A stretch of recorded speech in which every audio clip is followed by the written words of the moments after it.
할렐루야. 하나님의 선하신 역사가 이 시간 함께하는 모든 믿음의 가정들에 온전히 이루어지기를 축복합니다. 여러분, 지난 한 주간 삶은 어떠셨습니까? 또 지난 인생들은 어떠셨습니까? 우리가 순간순간 되돌아보면 그 순간순간 하나님의 도우심과 은혜 아니었으면 참 살아가기 힘들었을 것 같다 하는 고백들을 하게 되는데요. 바로 그 지점들을 이렇게 자세히 살펴보면 다 어떤 한계들을 다 경험했던 순간들입니다. 어떤 경제적인 한계, 또 시간의 한계, 능력의 한계, 체력의 한계, 혹은 인내의 한계들, 그 한계 상황들을 늘 맞이하게 되었던 순간들입니다. 이처럼 인간인 우리는 이 유한한 존재로서의 그 한계들을 이렇게 늘 마주하며 살아가고 있습니다. 오늘 우리가 함께 읽었던 오늘 본문 말씀, 그 상황 역시 이 한계에 직면하게 된 이스라엘 백성들을 향하여 하나님께서 말씀하고 계십니다. 한계에 직면하고 있는 상황에서 하나님께서 뭐라고 말씀하고 계시겠습니까? 이렇게 말씀하십니다. 한계를 뛰어넘어 날아올라라.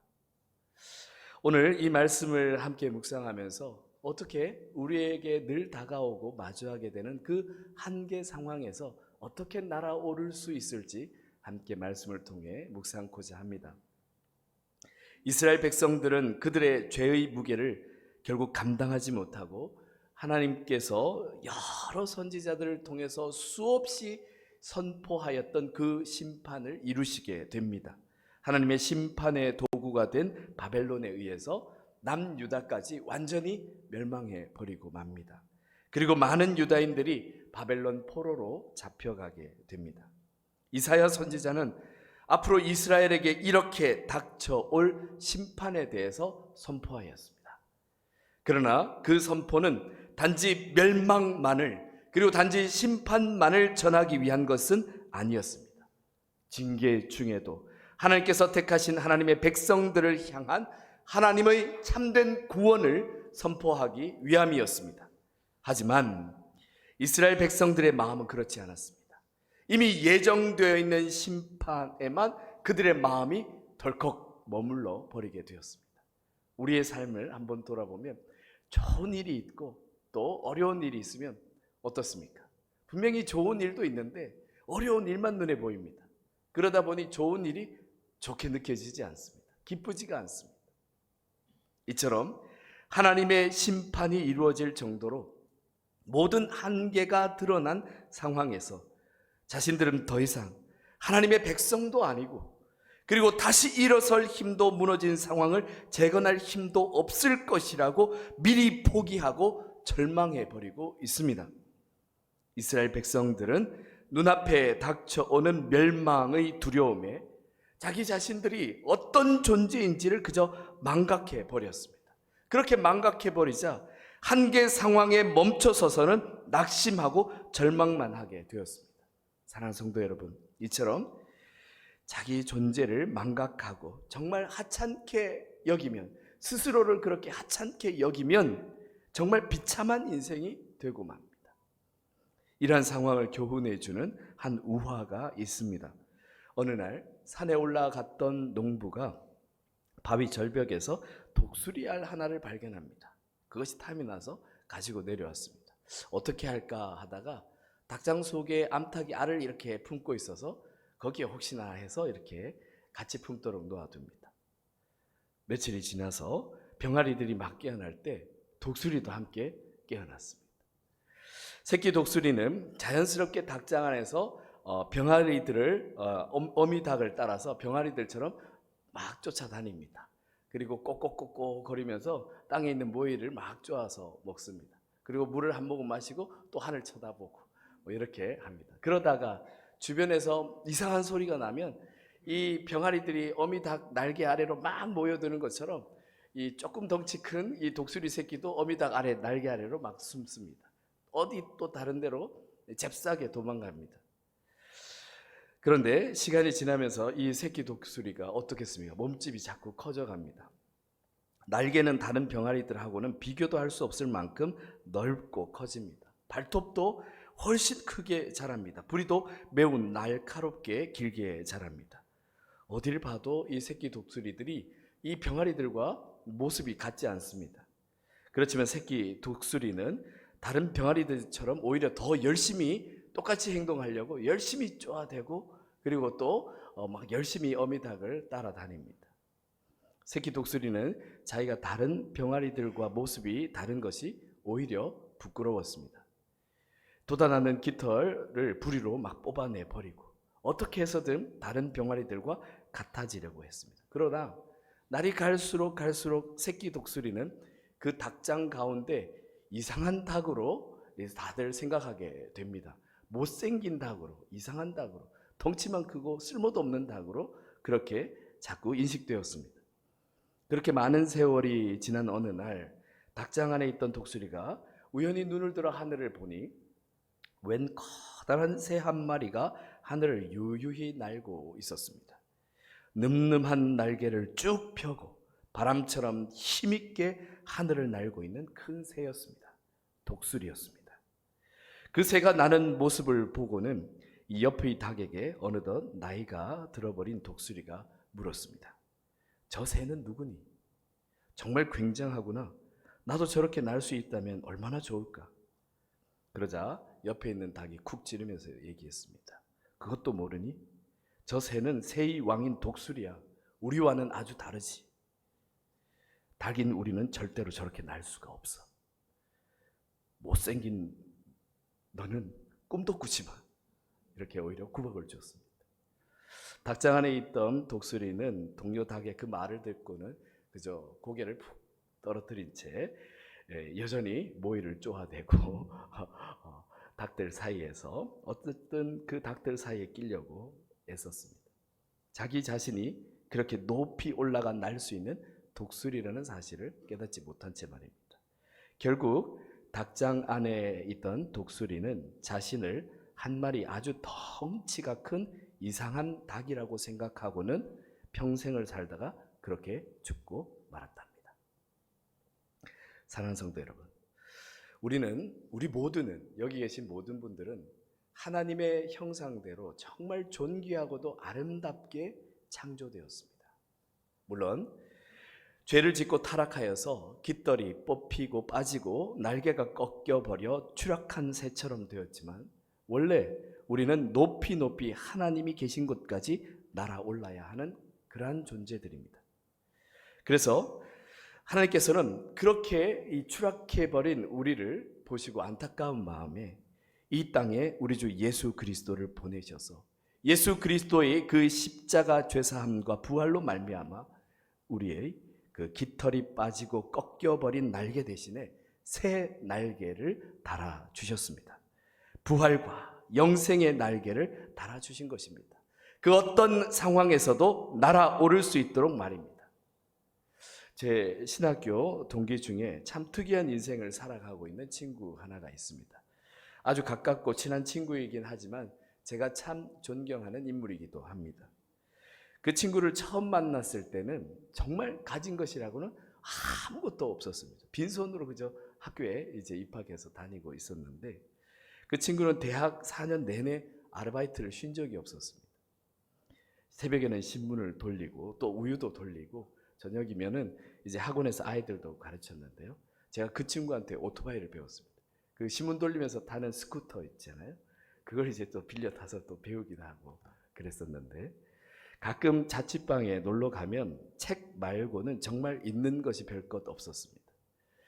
이불도 딱 한 채밖에 없어서 가끔 그 집에서 제가 자고 갈 때면 이불 하나를 이제 같이 덮고 자야 되니까 밤새 이제 이불 서로 당겨서 자느라 뒤척였던 기억도 있습니다. 여러 형편이 힘든 가운데서도 저는 지금까지 살아오면서 그 친구에게서 자기 자신이든 자신의 처지에 대해서든 낙심하는 말이나 포기하고 절망하는 말을 단 한 번도 들어본 적이 없습니다. 그랬던 그 친구는 이 해군 장교로 입대하면서 전공인 신학과는 거리가 먼 길을 저는 한때였지만 그 친구는 계속해서 새로운 길을 개척해 나가기 시작합니다. 제대하고는 이 대기업 IT 분야로 취직했습니다.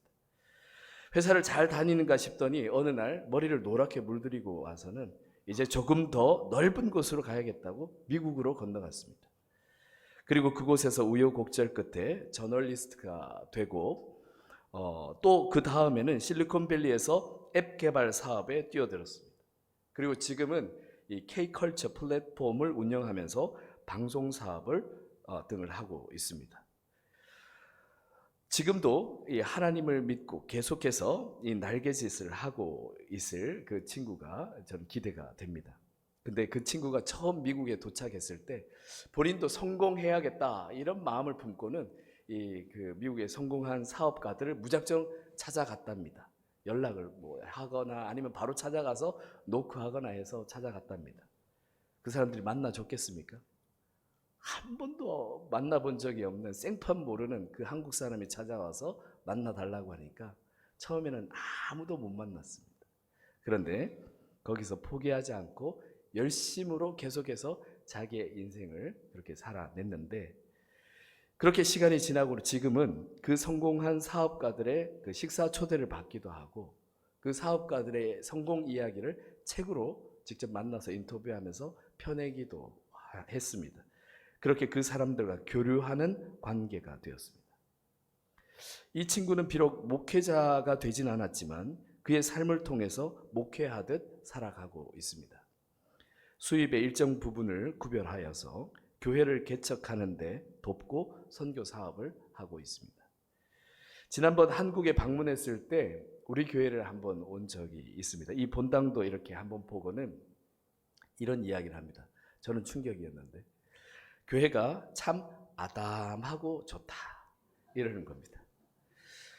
그래도 이곳에 1000명이 함께 예배 드릴 수 있고 이 서대문 지역에서는 굉장히 큰 본당으로 알려져 있는데 오케스트라도 여기서 하고 했는데 여기를 아담하다고 생각하고 얘기하니 이 친구의 스케일을 알 것 같았습니다. 그 친구는 늘 이렇게 이야기합니다. 하나님께서 함께 하시니 항상 자신은 최상의 컨디션이라는 겁니다. 지금도 하나님을 믿고 그렇게 계속해서 날개짓을 하고 있습니다. 사랑하는 성도 여러분, 한번 우리의 삶을 이렇게 한번 돌아보면서 생각해 봅시다.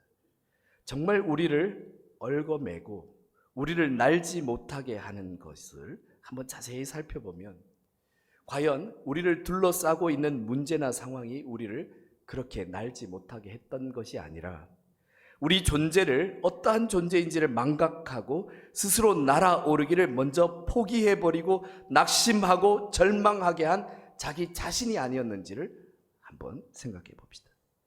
우리가 한계를 뛰어넘어 높이 날지 못하는 것은 우리 존재가 더 높이 날 수 있다는 것을 깨닫지 못하기 때문입니다. 미국의 소설가 리차드 바크는 갈매기를 주인공으로 한 우화 소설인 갈매기의 꿈을 1970년도에 발표합니다. 다들 한 번씩 아마 보셨을 수 있는데요. 프랑스 소설가 생텍쥐페리처럼 전직 비행사였던 작가는 이 비행에 대한 꿈과 신념을 실현하고자 끝없이 노력하는 갈매기 조나단 리빙스턴의 일생을 통해서 모든 존재의 초월적인 능력을 깨닫는 과정에 대해서 이야기하고 있습니다. 이 책에 대해서 한때는 신의 영역에 도전한 오만한 죄로 가득한 작품이다 라고 성직자들의 거센 비난을 받기도 했지만 지금은 오히려 지금처럼 이 존재의 성찰에 대한 예화로 쓰일 만큼 교계에도 많이 언급되고 있는 책입니다. 갈매기 조나단 리빙스턴은 존재의 이유가 달랐습니다. 그래서 단지 먹이를 구하기 위해 하늘을 나는 다른 갈매기와는 달리 그는 비행 그 자체를 사랑해서 날기 위해서 먹었습니다. 이것은 먹고 그리고 나는 그 처음의 모습은 아마 똑같아 보일지 모르지만 시간이 지나면 지날수록 그 삶의 차원은 달라지게 됩니다. 날기를 꿈꾸는 조나단은 갈매기 사회의 오랜 관습들을 버립니다. 그러자 다른 갈매기들로부터 따돌림을 받고 무리에서부터도 추방당하기도 합니다. 동료들의 배척과 자신의 한계에도 좌절하지 않고 끊임없이 도전을 계속한 끝에 마침내 무한한 자유를 느낄 수 있는 초현실적인 공간으로까지 날아오르는 꿈을 실현하게 되었다 하는 이야기가 서술되어 있습니다. 이 작품은 자유의 참 의미를 깨닫기 위해 비상을 꿈꾸는 한 마리의 갈매기를 통해서 가능성에 대한 한계의 문제를 상징적으로 그린 꽤 감동적인 소설이라 할 수 있습니다. 작가는 소설 속의 갈매기 조나단 리빙스턴을 통해 이렇게 이야기합니다. 가장 높이 나는 새가 가장 멀리 본다.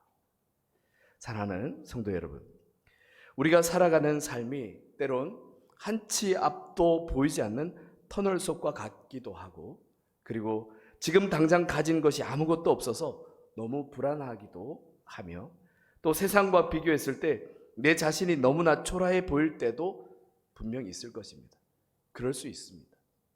그러나 그렇다고 낙심함 가운데, 절망 가운데 그렇게 머물러 있어서는 안 됩니다. 너무너무 힘들어도 우리는 우리 눈앞에 있는 그저 문제만 보며 그 문제에 매몰되어 가는 것이 아니라 우리의 눈을 들어 언제나 우리와 함께 하시는 하나님을 바라보시길 바랍니다. 이번 이 사경의 기간 동안에 강사 목사님 통해서 이 칠레에서의 인사법을 배웠는데요. 기억하십니까? 오신 분들은?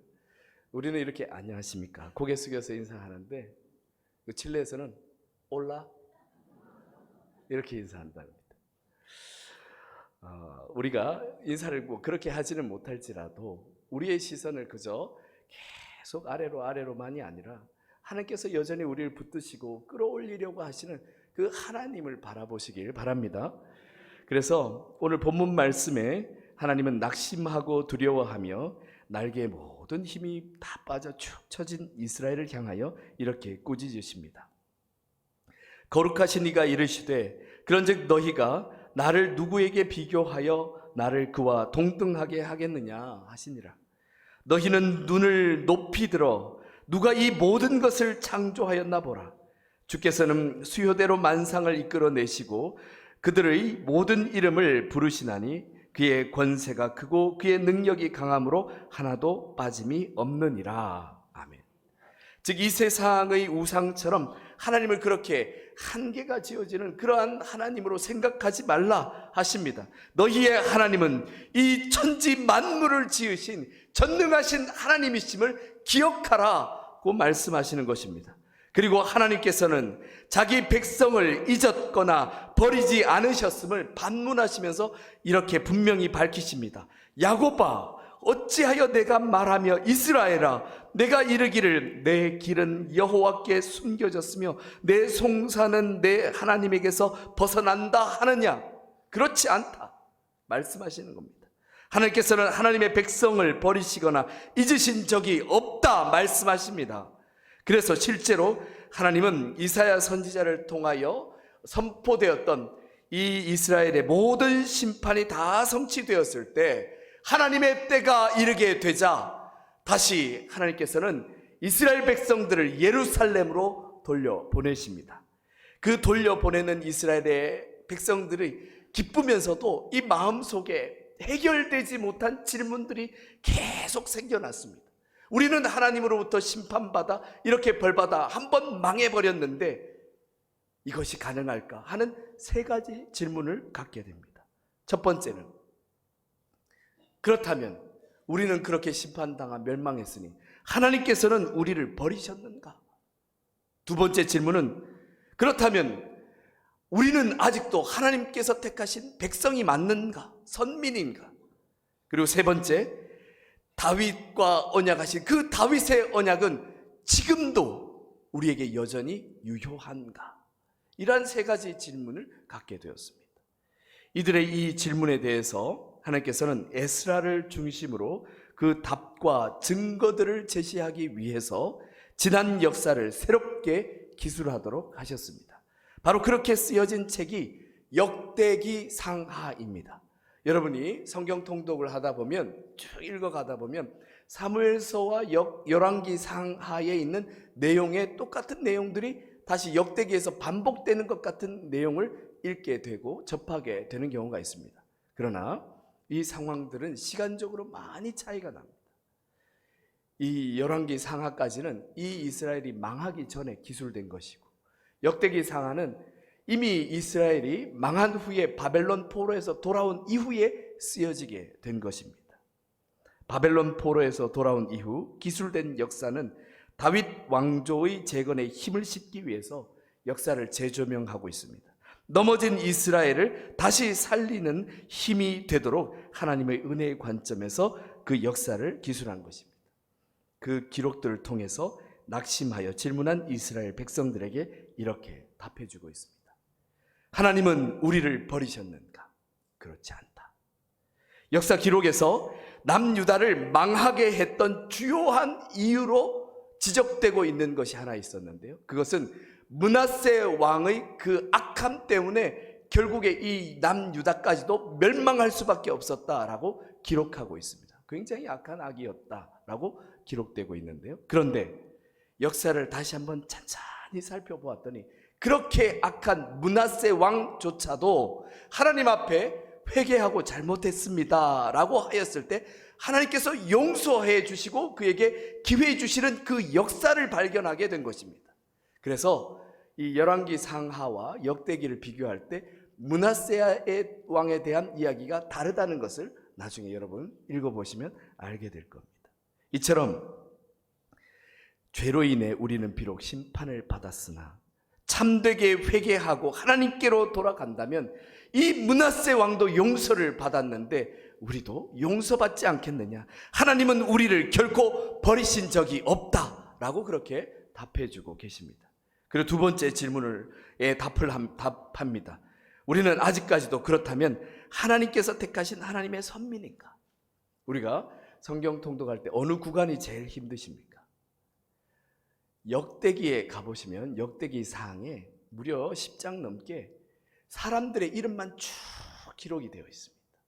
생소한 이름들, 이 발음도 잘 안 돌아가는 그 이름들을 쭉 읽다 보면 이제 포기해야 될 때가 왔나 이런 생각까지 막 듭니다. 우리는 그런 느낌이 들지만 이스라엘 백성들은 이 이름들을 이렇게 쭉 읽으면서 눈물을 흘립니다. 왜냐? 그 이름들을 쭉 따라 읽어보면 하나님께서 다윗의 대를 단 한 번도 끊으신 적이 없다는 것을 확실하게 볼 수 있는 증거가 되기 때문입니다. 그렇습니다. 하나님께서 택하신 백성으로 너희를 한 번도 끊은 적이 없다 라는 것을 역사를 통해서 그렇게 증거해 주셨습니다. 그리고 세 번째 질문, 역사를 통해 다윗 왕조를 재조명하면서 여전히 다윗의 언약은 유효한가에 대한 답을 주십니다. 여러분, 바벨론 포로에서 돌아올 때 총 3차례에 거쳐서 돌아오게 되는데요. 제일 첫 번째, 이 예루살렘 귀환으로 이 이스라엘 백성들을 이끌고 왔던 지도자가 바로 스룹바벨이라는 사람입니다. 그 스룹바벨은 바로 다윗의 직속 후계, 그 족보 가운데 있는 인물입니다. 그가 이 이스라엘 백성들을 이끌고 예루살렘으로 다시 돌아온 것입니다. 여전히 다윗과 내가 약속한 그 언약은 지금도 유효하다 하는 것을 확실하게 증언해 주신 것입니다. 사랑하는 성도 여러분, 이처럼 같은 역사도 그 속에서 하나님의 역사를 발견하게 될 때 달리 보입니다. 여러분의 똑같은 일상이어도 하나님께서 여러분과 함께 하시고 역사하시는 것을 해석하여 볼 수 있을 때 여러분의 삶이 달라집니다. 우리의 눈을 들어 하나님의 역사를 볼 수 있길 바랍니다. 그러면 우리의 삶의 차원이 달라집니다. 사랑하는 성도 여러분, 이 세상의 삶이 결코 전부가 아닙니다. 그저 우리 눈에 보이는 것이 전부가 아닙니다. 지금도 하나님께서 역사하고 계실 뿐만 아니라 심지어 우리의 죽음 이후 그것으로 인생이 끝난 것이 아니라 그 이후 새로운 삶이 있습니다. 13세기 이탈리아 유명한 탐험가였던 마르코 폴로는 그 당시 미지의 세계였던 이 서아시아, 중앙아시아 등을 오랜 기간 탐험하게 됩니다. 그리고 자신의 고국으로 돌아가서 당시 원이라는 그 나라를 중심으로 여행한 이야기를 기술합니다. 그것이 바로 유명한 동방견문록이라는 책입니다. 그가 임종하게 되었을 때 그 친구들이 찾아와서 이렇게 다그쳐 물었습니다. 자네, 그 책에 여러 이야기들을 하고 있는데 도무지 우리가 믿을 수 없는 이야기들로만 잔뜩 기록해 놓지 않았나. 이제라도 진실을 밝혀주면 좋겠네. 이 책의 모든 내용이 자네의 상상에 의해 꾸며졌다는 사실을 말했어요. 그때 마르코 폴로는 이렇게 말했다고 합니다. 아닐세, 내가 책에 쓴 것은 모두 진실이네. 사실 내가 보고 겪었던 것의 절반도 채 다 기록하지 못했다네 라고 얘기했습니다. 사랑하는 형제자매 여러분, 우리가 보고 있는 이 성경 말씀은 진실입니다. 그대로 우리에게 이루어지는 실체가 있는 사실입니다. 우리에게 부활과 영생의 날개를 달아주신 하나님의 그 역사, 하나님께서 이 땅 가운데 이루시는 그 하나님 나라는 상상으로 꾸며진 것이 아닙니다. 실존하는 것이며 실제하는 것입니다. 하나님께서 우리가 그렇게 믿지 못할까 봐 이 땅에 하나님의 아들 독생자 예수 그리스도께서 이 땅에 오셔서 그것을 증거하시기까지 그렇게 보내주신 것입니다. 예수님께서 이 땅에 오셔서 하나님 나라를 선포하실 때 우리가 이해하지 못할까 봐 비유로 설명해 주시고 풀이해 주셨습니다. 그러나 그 하나님 나라에 대해서 그렇게 많이 전해 주셨으나 반의 반도 다 못 전해 주신 겁니다.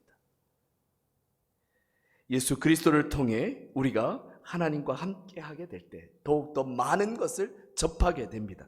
하나님의 꿈을, 하나님의 비전을 공유하게 됩니다. 이것은 하나님께서 달아주신 부활과 영생의 날개를 달고 날아올라야지만 보일 수 있는 것들입니다. 예수 그리스도의 보혈의 피로써 우리 죄의 결박을 풀어버리고 사슬을 풀어버리고 그렇게 날아오를 때 보일 수 있는 것들입니다.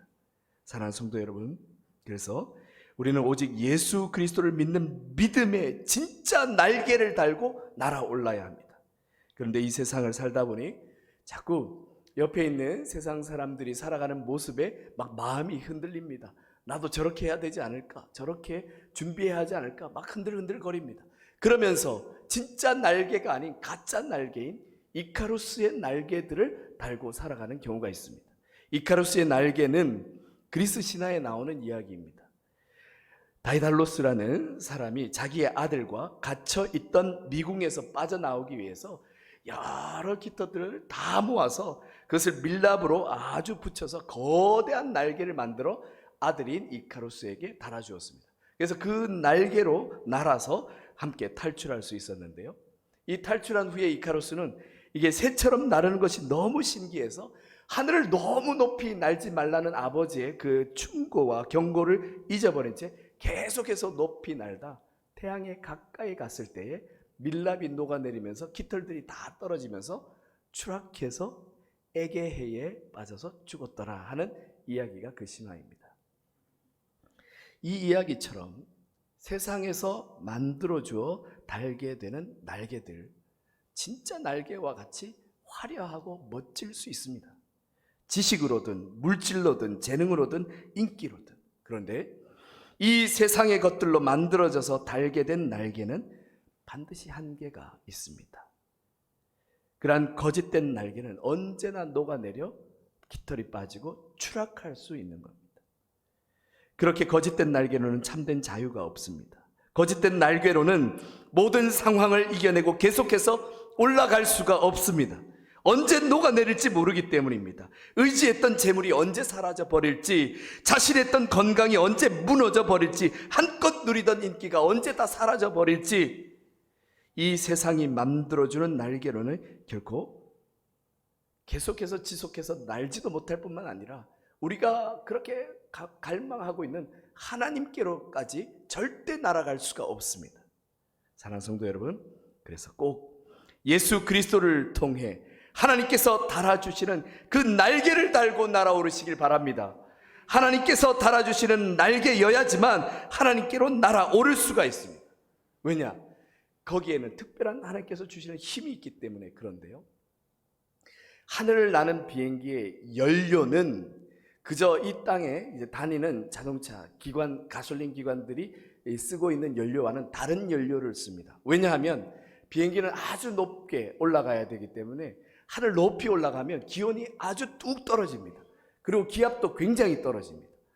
똑같은 연료를 쓰게 되면 그곳에서 연소되지 못해서 비행기가 추락하게 됩니다. 그래서 반드시 비행기는 항공유라는 것을 넣어야 합니다. 이처럼 이 세상의 비행도 그 고도에 따라서 연료가 다릅니다.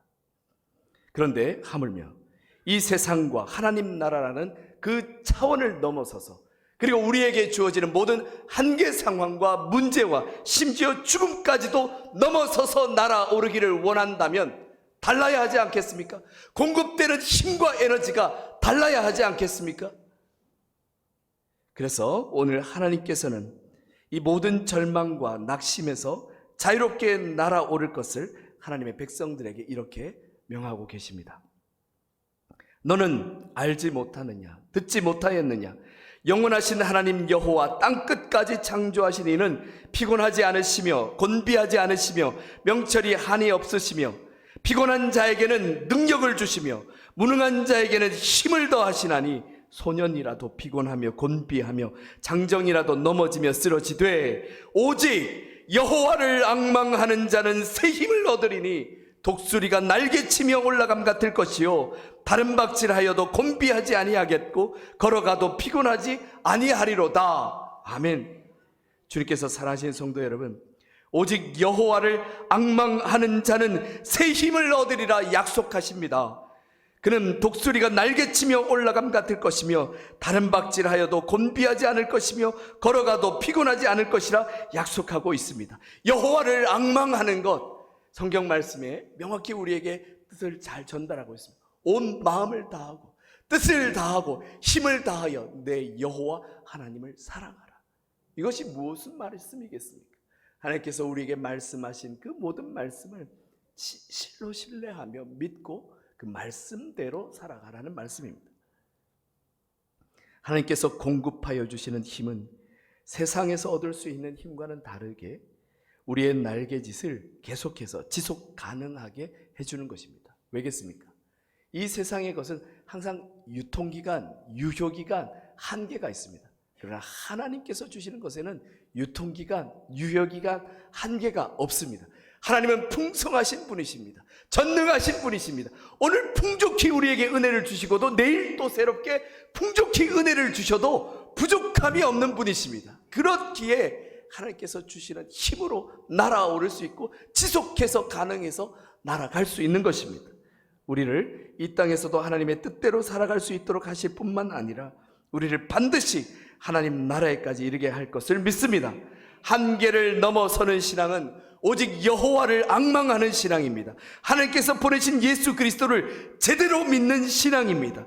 세상에서 가진 것이 없어도 결코 낙심하지 않고 하나님의 역사를 기대하는 신앙입니다. 끊임없이 문제가 우리에게 다가오고 어려움이 우리를 가로막을지라도 하나님의 명령을 따라 한 걸음씩 앞으로 나아가며 이 땅에 생명구원의 사명을 이루라 하신 그 명령에 순종하여 생명을 구원하는 사명에 뛰어드는 것입니다. 그리고 모든 것을 하나님으로부터 공급받는 신앙입니다. 사랑하는 믿음의 가족 여러분, 우리 함께 날아올랐으면 합니다. 신앙의 성숙으로 이 땅의 새로운 부흥으로 전도와 선교의 사명을 더욱 잘 감당함으로 성령의 은혜가 이 공동체 가운데 차고 넘침으로 한계를 넘어서는 신앙으로 우리의 삶이 역동적으로 바뀌며 또한 풍성해지기를 축복합니다. 자신뿐만 아니라 주변과 공동체를 자꾸 너무 제한하고 가두지 마시고